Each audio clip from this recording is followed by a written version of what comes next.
सम्पूर्ण सुन्दर साथ युवा सुन्दर साथीहरुमा मेरो कोटी कोटी प्रेम प्रणाम। यहाँ अब युवामा पनि बोल्ने आदत बसोस् गरोस् भनेर प्रत्येक हप्ता एक जनाको पालो राखेको यो धेरै राम्रो कुरो हो। धर्मकै विषयमा भन्नुपर्दाखेरि मैले कुनै तालिम लिएको छैन, केही छैन। त्यस्तो धर्मको विषयमा अब कुनै कुराको व्याख्या गर्न म त्यस्तो जान्दिनँ र आज मेरो बोल्ने पालो भएको हुनाले म आफ्नो जीवनमा घटेका घटनाहरू हजुरहरू समक्ष राख्न जाँदैछु। जस्तो समय परिस्थिति अनुसार अब विदेश बसियो धेरै वर्ष, विदेशमा भएको र यहाँ भएको घटना दुईटा घटना म हजुरहरू समक्ष जोड्न गइरहेको छु। हरेक व्यक्तिलाई हरेक परिस्थितिमा आफू नि सही भन्ने मान्यता राख्छ आफूले, तर मेरो दुईटा घटना जस्तो बिल्कुल विपरीत छ। तर मलाई लाग्छ त्यो दुईटै घटनामा म नि सही छु भन्ने, त्यसको मूल्याङ्कन हजुरहरूले गरिदिनु होला।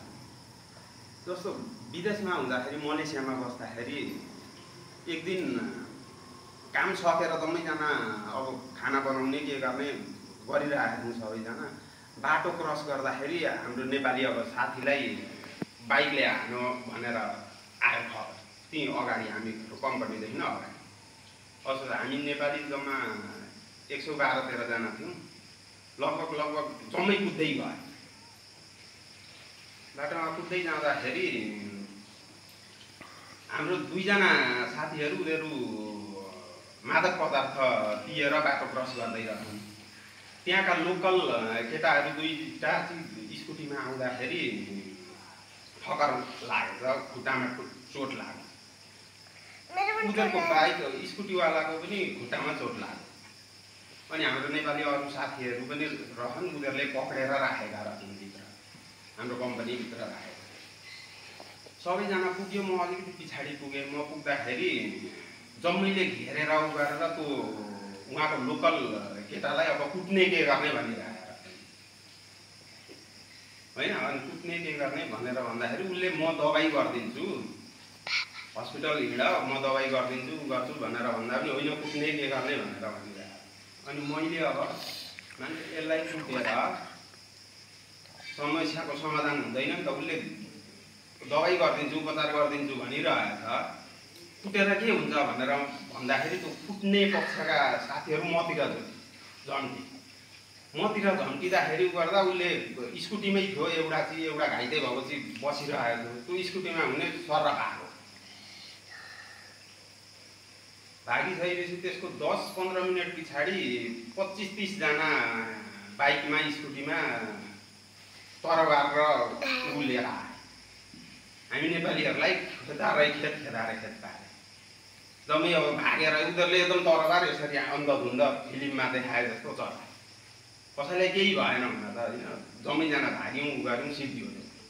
भोलिपल्ट जुन त्यो घाइते भएको नेपाली थिए उनले मलाई दिलीप भाइ तपाईँले भनेको मानेको थियो भने उसको 300-400 उहाँको रिलेटिभ खर्च उपचार गर्न मेरो पैसा त बाँच्थ्यो भनेर भन्नुहुन्छ। उनीहरूले उपचार त गरिदिन्थ्यो, न उपचार भयो न केही, उनीहरू सट्टा भागे।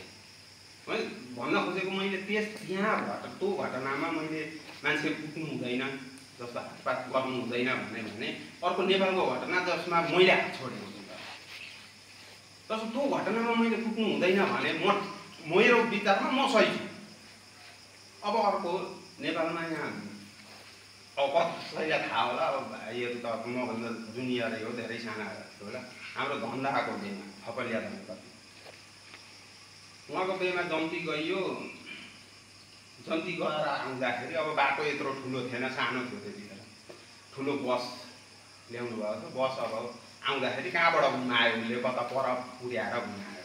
आउँदा अरे जन्ती फर्केर आउँदाखेरि चोकबाट यताभित्र नजाने बसवाला ड्राइभर र कन्डक्टरले नजाने भनेपछि अब हामीले अब केटाकेटी अरू पनि छन् होइन, लेडिज हुनुहुन्छ, बुढाबुढी हुन्छ किन नलग्ने, त्यहाँ तिनीहरूलाई अलिकति पर गएर घुमाउनु त हो भन्दाखेरि एकदम झगडा चर्की जस्तो भयो।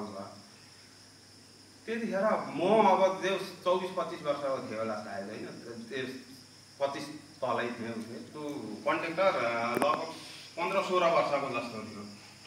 त्यसले अब त्यो डिस्कस हुँदै गर्दाखेरि प्याज के भनौँ नि अनुहार देखिरहेछु मैले काँक्रो बिटा आलु लागु भन्नु।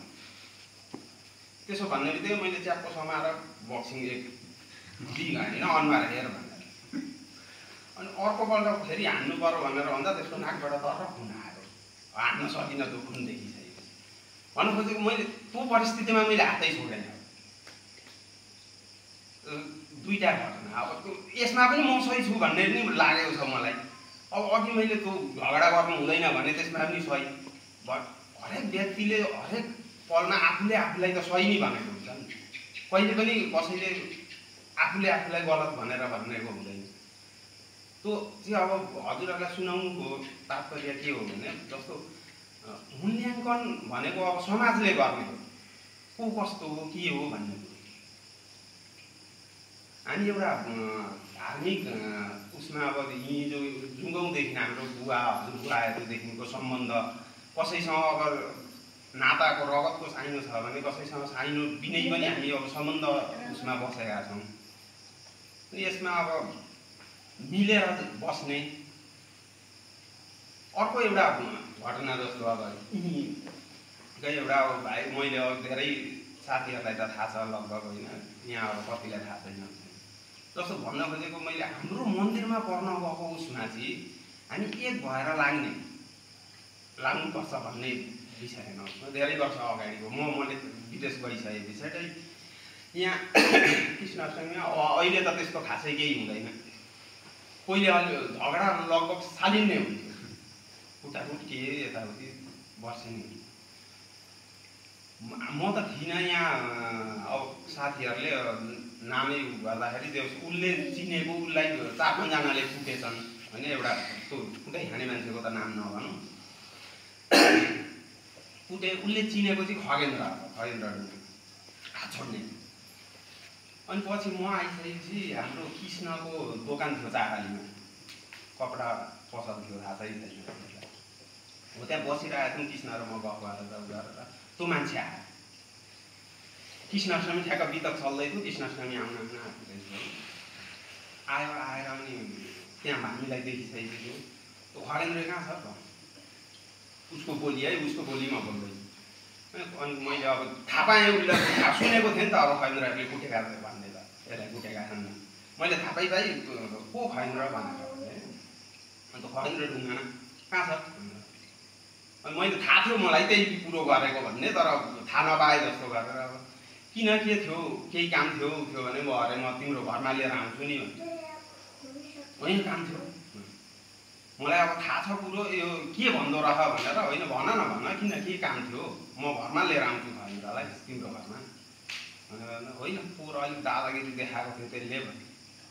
किन के गरे तिमीलाई पोहोर त्यहाँ मन्दिरमा आउँदाखेरि कृष्णाष्टमीमा हात छोडेको थियो यसपालि हेर्नु छ त्यसलाई।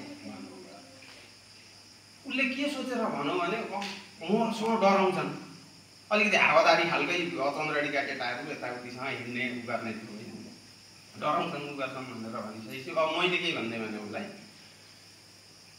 पोहोर हेर भाइ पोहोर साल म थिइनँ, तिमीलाई साथीहरूले खगेन्द्रहरूले कुटेछन् मात्र।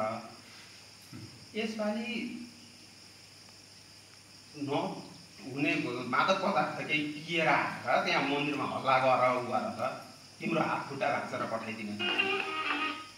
पोहोर त तिमीलाई कुटेछन् मात्र, यसपालि आयो भने हात खुट्टा भाँचेर पठाउनु। लु आएको हेर त राम्रो तरिकाले आउँछौ ठिक छ, मन्दिरभित्र बस। नराम्रो खराब दृष्टिकोणले आएर यहाँ हो हल्ला गरे उ गर्यो भने तिम्रो हात खुट्टा भाँचेर पठाइनछु भने अनि जान्छु भनेपछि ऊ चुप भयो। उसले खगेन्द्र ढुङ्गानालाई धम्क्याएको होइन नि त, समाजलाई धम्क्याउन खोजेको। त्यहाँ म चुप्प लागेको उसको कुरो सुनेर डराएको थियो, चुप्पा लागेको थियो भने ऊ आउँथ्यो होला, हल्ला गर्थ्यो होला। उसले समाजलाई धम्की दिन खोजेको, भन्न खोजेको मैले कसैले पनि हाम्रो समाजमा उसमा घर छ भने त्यो चुप्पा लागेर बस्ने उ गर्ने गर्नु हुँदैन।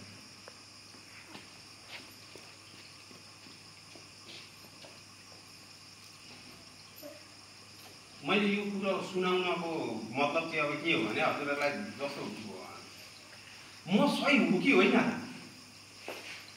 त्यो चाहिँ अब जस्तो अब भोलिका दिनमा अब हामी त अलिकति अब जे भए पनि विदेश बस्यो गऱ्यो, अब घर व्यवहार यताउतिमा फस्यो।